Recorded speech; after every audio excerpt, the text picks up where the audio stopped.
क्या सुबह उठते ही आपके दिमाग में ये प्रेशर रहता है कि मेरे पेट में एक अच्छा प्रेशर बनेगा कि नहीं बनेगा? कोई और प्रेशर हो ना हो, बट ये प्रेशर हमेशा रहता है कि क्या वो दिन जल्दी से आएगा जब मैं भी 5 मिनट में वॉशरूम से फ्री होके आ जाऊंगा। कॉन्स्टिपेशन, कब्ज, एक ऐसी समस्या है जिससे हमारे देश में 22% लोग अफेक्टेड हैं। हमेशा दिमाग में ये टेंशन रहती है कि कब मेरा पेट अच्छे से साफ हो गया, या 2 दिन हो गए, 3 दिन हो गए, मेरा पेट अच्छे से नहीं साफ। क्या आप भी पीकू के अमिताभ बच्चन बनते जा रहे हैं? नमस्ते, मैं डॉक्टर ज्योति मोंगा। डॉक्टर मोंगास के चैनल में आपका स्वागत है। आज हम बहुत ही कॉमन समस्या यानी कि कब्ज या कॉन्स्टिपेशन के बारे में बात कर रहे हैं। लोग पहले तो बहुत ही डिलेमा में यानी कि शंका में रहते हैं। उनको पता ही नहीं चलता है कि उनको कॉन्स्टिपेशन है कि नहीं है।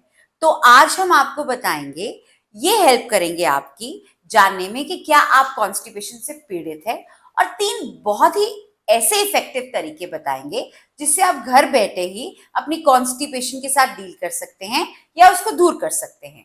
तो प्लीज इस वीडियो को एंड तक वॉच करें और आखिर तक हमारे साथ बने रहें। हमारे क्लिनिक में बहुत से पेशेंट विजिट करते हैं जिनको कॉन्स्टिपेशन की समस्या है। दरअसल उन्हें पता ही नहीं होता है कि उनको कॉन्स्टिपेशन है कि नहीं है। अब ये देखा जाए, कई लोग सोचते हैं कि उनको अगर स्टूल 1 2 3 4 5 6 दिन तक भी नहीं आता तो उनको कॉन्स्टिपेशन है। हाँ, उनको कॉन्स्टिपेशन है, बट कुछ ऐसी कंडीशंस और भी हैं जिस जो कि कॉन्स्टिपेशन है, बट पेशेंट को पता नहीं होता कि वो कॉन्स्टिपेटेड है कि नहीं है। दूसरा, एक तो होता है कि पेशेंट जब स्टूल पास करने जाता है उसको नॉर्मल से ज्यादा समय लगता है स्टूल पास करने के लिए। उसको स्ट्रेन करना पड़ता है यानी कि जोर लगाना पड़ता है, और इनिशियल यानी कि पहले के स्टूल्स हार्ड आते हैं या पूरे ही स्टूल्स हार्ड आते हैं, तो वो भी कॉन्स्टिपेशन यानी कब्ज की समस्या है। तीसरा, अगर पेशेंट नॉर्मल स्टूल भी पास कर रहा है और उसे ऐसा लग रहा है कि उसका पेट खाली नहीं हो रहा, उसके पेट में भारीपन रह रहा है और उसको स्टूल जाने की अर्ज हो रही है बार बार, यानी कि उसको 3 4 5 बार स्टूल जाना पड़ रहा है, तो उसे भी कॉन्स्टिपेशन की समस्या है। अब हम बात करते हैं कि कॉन्स्टिपेशन के कारण क्या है, means what are the causes of constipation. Constipation जैसी समस्या सबसे पहले तो आजकल के जमाने में इनएक्टिविटी या सिडेंट्री लाइफस्टाइल से होती है। जनरली हमारा ज्यादा सिटिंग का काम होता है, या जो लोग कॉर्पोरेट जॉब्स करते हैं जिनके प्रोलॉन्ग सिटिंग आवर्स होते हैं, उनमें कॉन्स्टिपेशन बहुत प्रेवेलेंट यानी कि बहुत कॉमन पाई जाती है। दूसरी बात, ज्यादा प्रोसेस्ड फूड का खाना या मैदा, बहुत ज्यादा ऑयली, बहुत ज्यादा फ्राइड स्टार्ची फूड्स का यूज करना भी कॉन्स्टिपेशन का एक बहुत बड़ा कारण है। आजकल जो हम ऑनलाइन ऑर्डर्स करते हैं जिसमें कि हमें बहुत ही इजी एक्सेस है, बहुत ही मसालेदार टेस्टी फूड्स का, जिनकी न्यूट्रिटिव वैल्यू बिल्कुल जीरो होती है और जो जनरली मैदे के बने हुए होते हैं, उनकी वजह से कॉन्स्टिपेशन बहुत बढ़ती जा रही है और बहुत ही कॉमन है।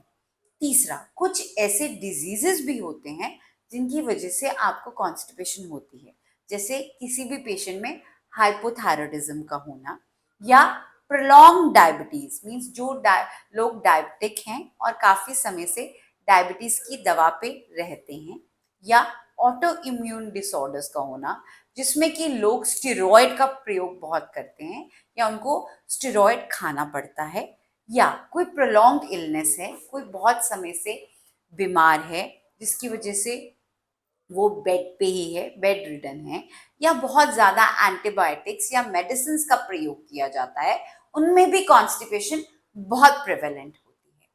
पानी का कम पीना, एसी में हर वक्त बैठे रहना, और आजकल छोटे बच्चों में जो कि हर वक्त गैजेट्स पे ही लगे रहते हैं और उनकी आउटडोर एक्टिविटीज बिल्कुल कम हो गई हैं, उनमें भी कॉन्स्टिपेशन बहुत कॉमन पाई जाती है।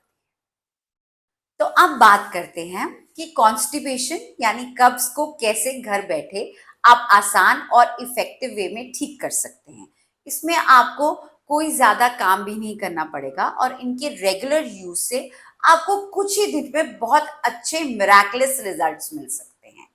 पहली बात, जब किसी इंसान को कॉन्स्टिपेशन रहती है तो उसे दो प याद रखने चाहिए, यानी कि पालक और पपीता। पालक और पपीता एक नेचुरल लैक्सेटिव यानी कि जो स्टूल अच्छे से लेके आते हैं उसका काम करते हैं। अगर आप पपीते को रोज काले नमक के साथ खाएं तो वो आपको कॉन्स्टिपेशन को रिलीज करने में बहुत हेल्प करता है। पालक पालक का ये ध्यान रखना चाहिए कि वो हमेशा कुक्ड यानी पके हुए रूप में खानी चाहिए। जैसे कि आप पालक के पत्तों को बॉईल करके अपने आटे में डाल सकते हैं, पालक को दाल के साथ प्रयोग कर सकते हैं, पालक के उबले हुए पत्तों को आप जो है आटे में प्रयोग कर सकते हैं ताकि वो रोटी में भी आपको फाइबर देता है। तो इससे आपकी कॉन्स्टिपेशन बहुत अच्छे से रिलीज होती है। आप मुनक्के का प्रयोग कर सकते हैं। मुनक्का एक बहुत अच्छा लैक्सेटिव है। अगर आप रात को इसको भिगो कर रखते हैं और सुबह खाली पेट लेते हैं तो ये आपका पेट बहुत अच्छे से साफ करता है। पर ध्यान रखिए कि मुनक्के के बीज निकाल के लीजिए, क्योंकि बीज के बिना लिया हुआ मुनक्का उसके बेटर रिजल्ट्स होते हैं। तीसरा, कैस्टर ऑयल। कैस्टर ऑयल एक बहुत अच्छा लैक्सेटिव है, पर ध्यान रखिए अगर किसी को भी हाइपर एसिडिटी की प्रॉब्लम है तो 1.5 चम्मच कैस्टर ऑयल यानी कि 1.5 टेबल स्पून आप थोड़े गुनगुने दूध के साथ मिला कर लेंगे। बट अगर किसी को हाइपर एसिडिटी की प्रॉब्लम नहीं है, केवल कॉन्स्टिपेशन है, तो आप जो है 1.5 चम्मच कैस्टर ऑयल आप गुनगुने पानी के साथ मिक्स करके लीजिए।